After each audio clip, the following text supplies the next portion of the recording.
Okay, so let's begin. So my name is Omer Bromberg. I'm coming from Israel, and I came here to tell you a story about gravitation and about gravity and about light, and how they meet together and how joining them together taught us some incredible things about mysteries that were basically existed for a couple of decades. So the first chapter in our story concerned gravitational wave. So let's try to understand what gravitational waves are. So since it was first conceived, gravity was considered to be a phenomena that is completely separated from light. So while gravity is a phenomena that is related to the mass of a body, and the body attracts other bodies, making them rotate in some elliptical direction, light is a quantity that is connected with both the charge and the motion of a charge. In order to create a light, I need a charge to move, creating electric field and magnetic field that change, and this produces the light. So in 1915, Albert Einstein came with a theory known as general relativity. General relativity is a geometrical description of space-time. Within this theory, a mass creates a dip. It's very hard to see it because it's very luminous, but imagine like a sheet, and you put a mass on the sheet, the mass creating a dip in this sheet. So smaller mass are orbiting around the mass within the dip that the large mass is creating, as you can see here. So gravity is essentially this dip. Now this small mass creates its own dip within this sheet, and as it rotates, this dip creates waves that are propagating outwards. So here is how this propagation of the ripple propagating outwards, and these things are the gravitational waves. So gravitational waves are produced both by the mass and by its motion, just like as light is produced both by the amount of the charge and by the motion of the charge. These two things are connected to the same types of phenomena.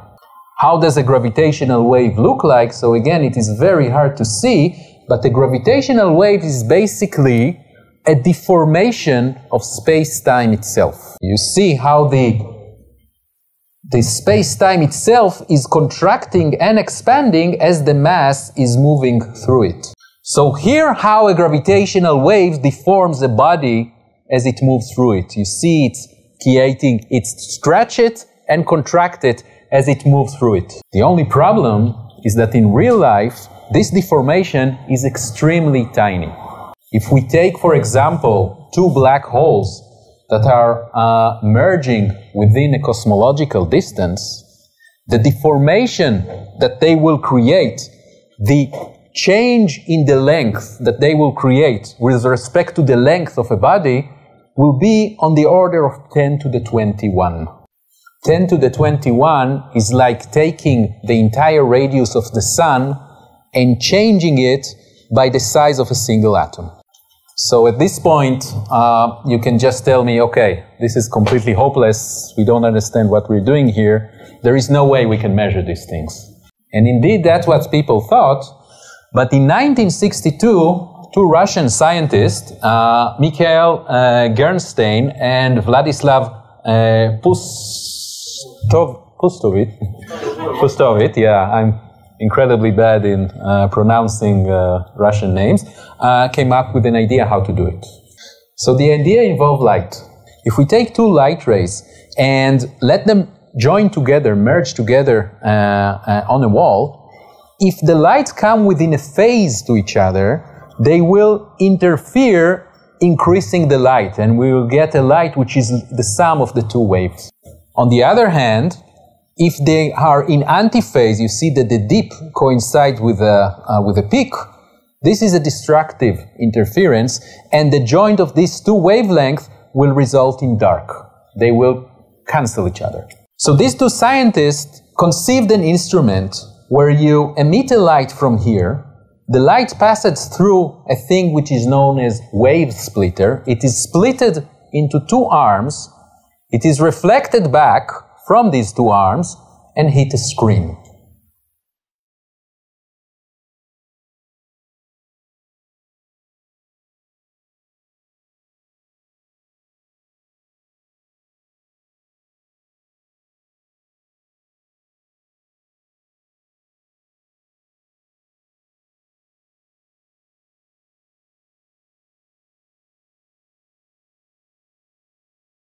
Now let's replay it again. Let's just stop. The length of each of these arms is exactly the same.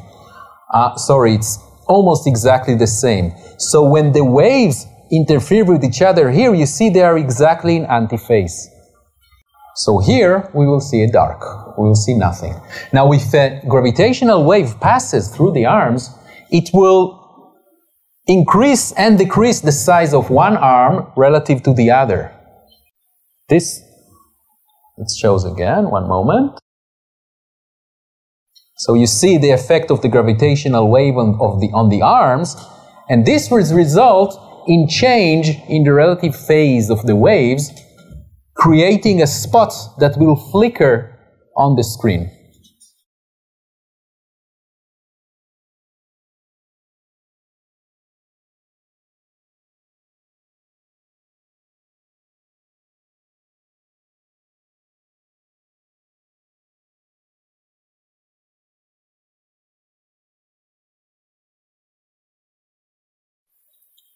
Here you can see the spot flickering on the screen, and that will be the effect of a gravitational wave that moves through this detector.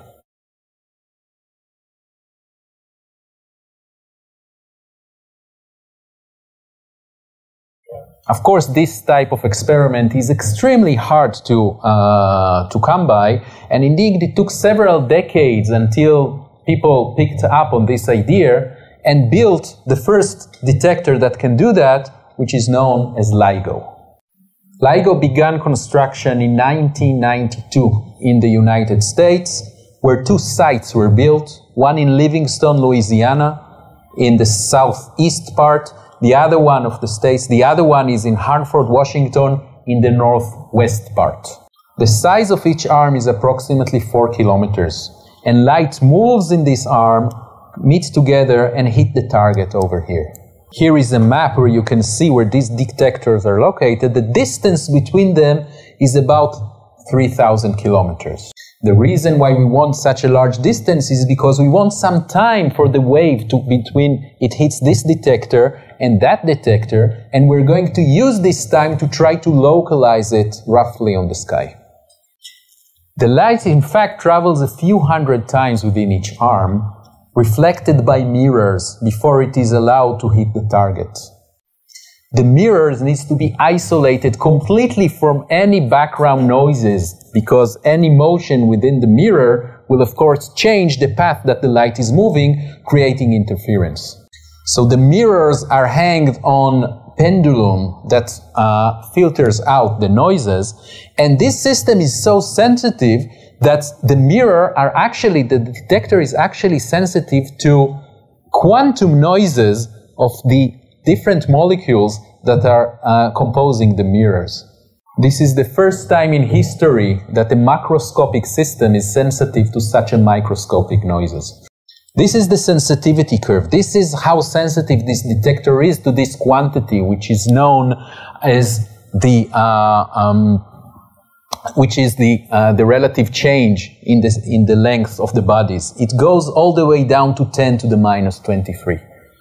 These individual lines are the noise, the typical noise that the system is affecting, from thermal motions, from even a car that is driving 100 kilometers away will affect this noise.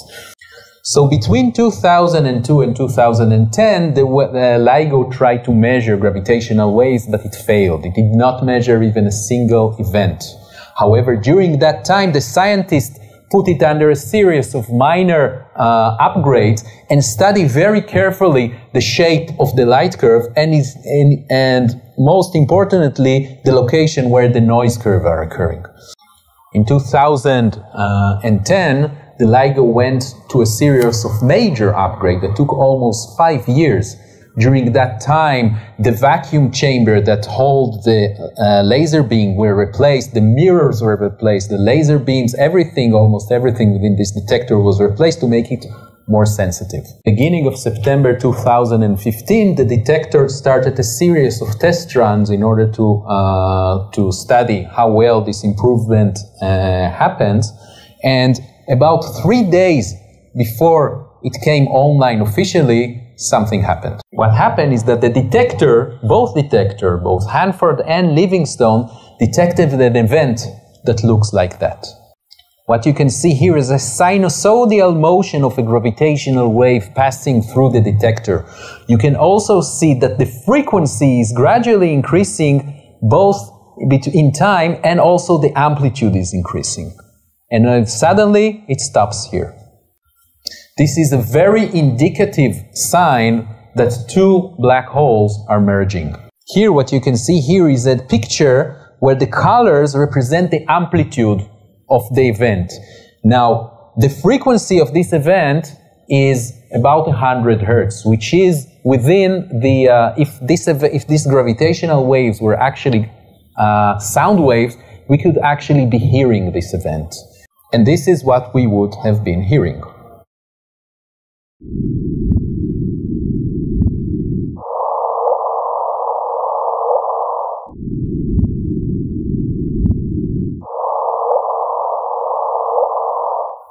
The low sound were the unfiltered waves, while the high sound, the second sound you heard, were after we filtered all the different noises. Now, if you had a sensitive hearing, you could have heard, like at the end, when this event rises, you could hear some chirping sound, some very delicate chirping sound.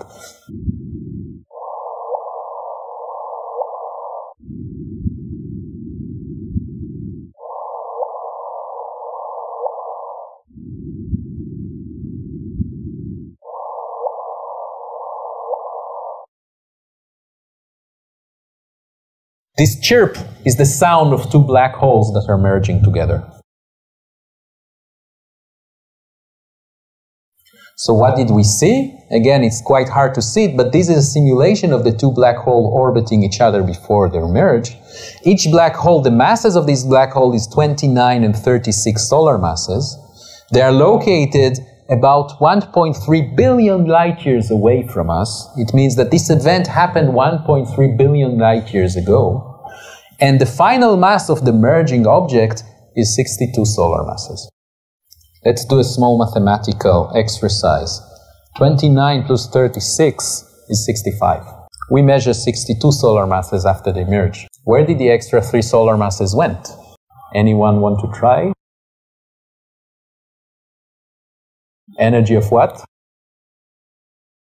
Of the gravitational wave, exactly. Energy and mass are combined together according to general relativity, and part of the mass was transformed into the energy of the gravitational waves and was carried away, and part of it reaches Earth. This discovery awarded a Nobel Prize to the team and to the 3 men that had this team: Barry Barish, Kip Thorne, and Rainer Weiss. From then until now, we've detected another 5 systems of black hole merging, and this is the entire sample of merging black hole that we know of so far. So although this discovery is groundbreaking, there are still many questions that it could not answer. For example, the localization of this event is horrible. This is a picture of the entire sky that we see around us. The location where we think this event is coming for is located somewhere here. The amount of galaxies there, the number of galaxies there is absolutely indescribable. There is a huge amount of galaxies there. It's almost impossible to know from which galaxy it came or what is the actual distance that it came from. So it is impossible to analyze the properties of the environment that created that or the history that led to this merger. So we know only a tiny fraction of the information that we want to know about the merger of these black holes. So how can we solve that? Let's pause. And I will tell you about the second part of this talk, which concerned short gamma ray bursts. So let's go back to early 60s again. 1960s, a treaty was signed between Russia and the United States that prevented the existence of a nuclear test. In order to enforce this agreement, the US sent to the space a net of satellites, which is known as Vela satellite, that are sensitive to gamma rays. Gamma rays are produced when nuclear reaction is created. Soon after they were launched, they started to pick up gamma rays. So initially, Americans thought that the Russians are cheating them and they're doing nuclear experiments. However, soon after, they realized that the signal is actually coming from space and not from Earth. So then they thought, okay, maybe these are signs of intelligent life. Beams from outer space that are creating nuclear explosion, and these nuclear explosions are what we observe. But this theory was also abandoned soon after to a more reasonable theory that these is likely are cosmological objects that are producing that. So the army held to this information about 10 years, and 10 years after Vela was first launched, this information was released to the scientific community. Since then, many different satellites were launched to space by nations from all around the globe, Russians, Europeans, Chinese, Americans, and all of these satellites are launched in order to study this phenomena which is known as gamma ray burst. So what is a gamma ray burst? It is a short burst of gamma rays that lasts between a fraction of a second and 1,000 seconds and is seen for about once or twice a day in the sky by these satellites. It is followed by a much longer, lower frequency emission that lasts for days, weeks, and even months, which is known as the afterglow. This is the prompt gamma ray emission, and this is the afterglow that you can see it lasts to about 10 to the 6th second, which is several months. Here is a picture of the rate of events that the satellite known as SWIFT is seeing through the years it has been operated. You can see that it's coming from all over the sky, and this is how it looks like. The energy released by each of these events is equal to the energy that an entire galaxy radiates for over 1,000 years. And this energy is released within a minute. What we think is happening is that there is a compact object, either a black hole or a neutron star, that is ejecting enormous energy that is continuing as a jet. And energy is dissipated within this jet. Some internal processes within the jet are responsible for the emission of the prompt and later the afterglow. This is the black hole, this is the jet, and these are the energy that is emitted that is observed later as a gamma ray burst. Now the observer needs to be located here along the jet path in order to be able to observe it. We know of two types of gamma ray bursts, two populations. One is known as long gamma ray burst, where the event lasts for more than 2 seconds, and another known as short gamma ray burst, where the gamma ray event lasts for less than 2 seconds. Two events are connected with different populations. Long gamma ray bursts are connected with star-forming galaxies, and they occur as young massive stars are collapsing and forming a black hole within them.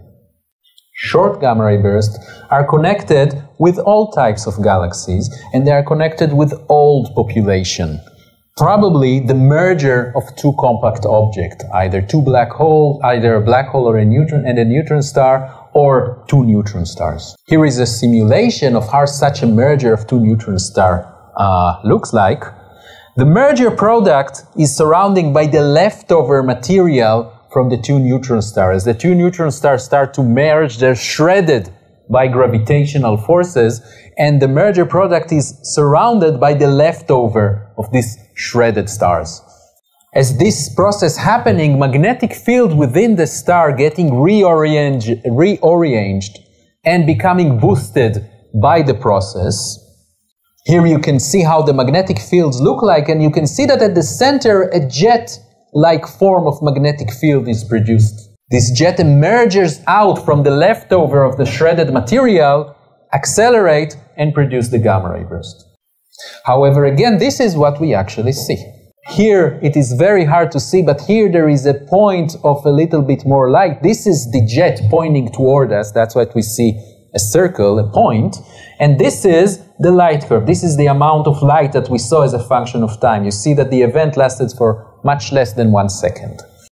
But we don't see any evidence for the mass that was ejected, for this shredded mass that was ejected out during the merger that surrounded the jet initially. We don't have any way of observing the neutron star before they merged. So how can we validate this theory? How can we know that indeed short gamma ray bursts are the product of merger of two neutron stars? So here we're combining our two stories, the LIGO stories and the gamma ray burst stories. So let's go back to LIGO. After the event of 2015, LIGO went for a last series of improvement where the sensitivity was increased by a factor of 3. At the beginning of 2017, LIGO began a second series of test runs to test these improvements. In August 2017, in the summer, a third detector joined the game. It's known as Virgo, and it is located in Italy. This proved out to be important to the discovery that will soon follow. In addition to Virgo, the LIGO team realized that without having any electromagnetic counterpart, any identification of electromagnetic signal from the merger, they have no hope of understanding where the event is coming, where the event is located. So they set up a network of alerts to telescopes that existed all around the globe and in space that will receive an alert that a gravitational wave event happened, and they will start look for the electromagnetic counterpart. In August 17, a week before they started they ended their test run, the event happened. At 5:39 a.m., the Hanford detector picked up another chirp signal that is very, very hard to see, but it's located around here, that lasted for about 100 seconds. 24 milliseconds later, the Livingston detector discovered the exactly same chirp signal also passing through its detector. The Virgo detector didn't detect anything, and that's also proven to be very important. The reason why Virgo could not detect it is because at the moment that this event happened, it sank below the horizon. So finally, the scientists had an exact latitude where they can localize the event. This is how the signal looked like in the last couple of seconds. In the last less than a second. This is 0.5 seconds and this is 0.6 seconds. And these are the error circle of this event. Look how smaller they are than the error bars of all previous gravitational waves from merging black holes. Soon after they detected it, they realized that this is a different event than the event that they saw so far. The masses were much smaller. Instead of several tens of solar masses, the masses that they saw here were about a solar mass for each of the objects. In addition to that, and without knowing about this event yet, Fermi, which is a gamma ray burst satellite in space, detected a gamma ray signal that happened exactly 2 seconds after this event. Another gamma ray satellite, Integral, detected the same event. Here it is very hard to see, but it is located here. And this is the end of the gravitational wave event, and these are 2 seconds. The gamma ray burst event lasted for about 2 seconds. It composed of two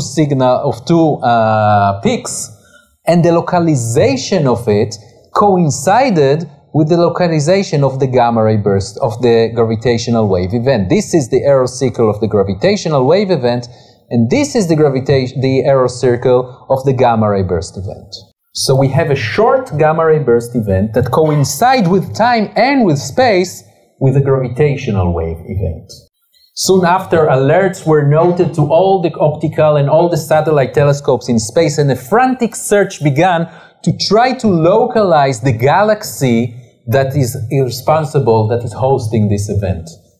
A couple of days later, an optical telescope detected the fading light from the afterglow that came after this event. You can see it here, and it's localized in a galaxy known as NGC 4993, located at 120 million light years away from us. This was the first time in history that we detected both light and gravitational wave signal from a single event. And the link was finally created between merging neutron star and gravitational waves.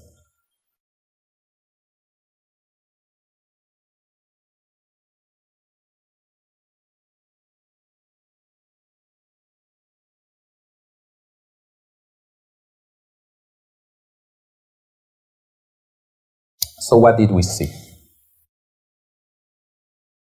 So unlike regular gravitational wave event, here the observing angle was a little bit off axis. There was about 30 degrees from our line of sight and the direction of the jet.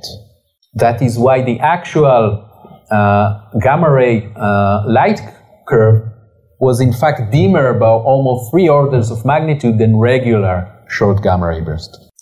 In addition, the prompt emission, the prompt gamma ray emission, was accompanied by a long-lasting emission from the expanding envelope and from the ejected material. That was the afterglow that we detected. However, this afterglow was redder, had a color which was much more red than we expected. Now, what can cause such a reddening? What causes such a reddening are the existence of very heavy elements within the medium, these leftovers of the merger that is propagating toward us. These heavy elements, you may know them here on Earth. Some of them are composed. Gold, for example, is such an element. Platinum is such an element. There are many such elements on Earth that could not, that we could identify their effect on the light curve. The problem that such elements, now heavy elements are basically produced inside stars. As the star leaves, it continuously burns hydrogen, creating heavier and heavier elements. This process is known as slow process, as elements continuously, gradually increase their masses, their nucleus becoming heavier and heavier. But slow processes cannot produce elements which are much heavier than iron. You can see here a graph of several types of elements with increasingly large masses, which are much more massive than iron, and their abundance, their relative abundance. This peak is composed of gold and platinum, and it is completely impossible to produce it in slow processes. A process that can produce that is known as a rapid process. In this process, we take the nucleus of a light atom and bombard it by a large number of neutrons, and these neutrons stick to the atoms, they decay into protons, and gradually increasing the mass of the nucleus until it reaches such heavy masses. This can happen in a stage following the merger of the two neutron stars, when we have a disk which is very hot, and it emits a large amount of neutrons which bombarding the nucleus that are existing within the leftovers of the merger, making them heavier and heavier.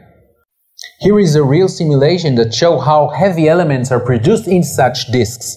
What you can see here is the number of neutrons versus the number of protons, and these are regular elements. These are elements that are produced in slow process, and they are bombarded by neutrons, and you will see how they increase the number of protons until they will come to be on this line, which this line represents the heavy element, gold, platinum, and all other very heavy elements. The amount of heavy element produced in the event that we observed equal the mass of Jupiter. So you can assume a mass with the mass of Jupiter filled with heavy elements like gold or platinum. If you want to become rich, all you need to do is to find a ship that will take you there, take your regular filter of gold that people used in the 1800s, and start to filter the dust to get gold. If we account for the entire amount of heavy elements that are produced by gamma ray bursts from the rates that we know that short gamma ray bursts are occurring, this can answer for the entire amount of heavy elements we know in the universe. So in other words, short gamma ray bursts, we now have a proof that short gamma ray bursts are the main producer of heavy elements in the universe. We are partly composed by these heavy elements. So short gamma ray bursts are essential ingredients for the existence of life as we know them. So if we want to conclude what we have learned from this event, is first of all, we finally saw the gravitational wave exists, and that masses behave just like charged particles, producing waves as they're moving. We also learned that short gamma ray bursts are indeed the product of neutron-star mergers, and this connection was finally established by this discovery. We also learned that short gamma ray bursts are responsible for most of the heavy elements in the universe. And last, the fact that we are able to identify the angle from the jet allow us to know what was exactly the inclination angle of the merger event, which is perpendicular, which is 90 degrees from the direction of the jet. Knowing this angle allows the scientists to quantify better what is the actual energy of gravitational waves that was emitted from there, and to quantify better both the distance and the masses of the object that produces these gravitational waves. So this put a final stamp on the fact that the bodies that were merging here were indeed had the masses of neutron stars. So what's next?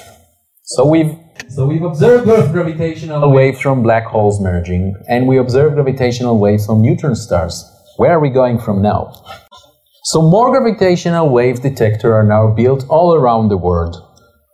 One more in Europe, one more in India, and another one in Japan. The large number of gravitational waves will allow us to do two things. First, we will be able to localize each event that we'll detect much better. And secondly, the joint sensitivity of all of these detectors will allow us to see events to a much further distance, increasing the rates of the events that we are able to see. Eventually, we are hoping to see events that happening all the way to when the universe was much, much younger, and possibly be able to identify mergers from black holes from first stars that were created. In addition, another experiment is now being planned, which is known as LISA, or Laser Interferometry Space Detector. And LISA is going to be composed of 3 satellites that are distanced from each other at about 5 million kilometers.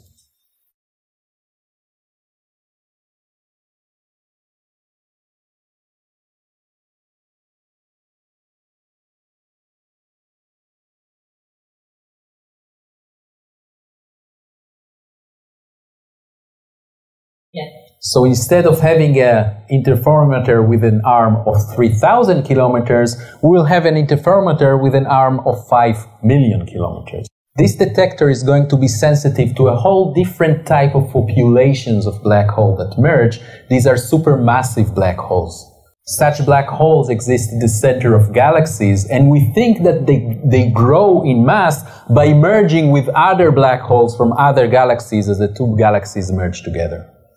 With this type of experiment, we will finally be able to validate this assumption. So the horizons for gravitational waves, although they don't emit light, is very bright. And I hope that with the next coming years, I will be able to come here again and tell you about more discoveries, groundbreaking discoveries that will be detected. Можно ли говорить о скорости распространения гравитационной волны, и была ли какая-то попытка померить эту скорость, и как можно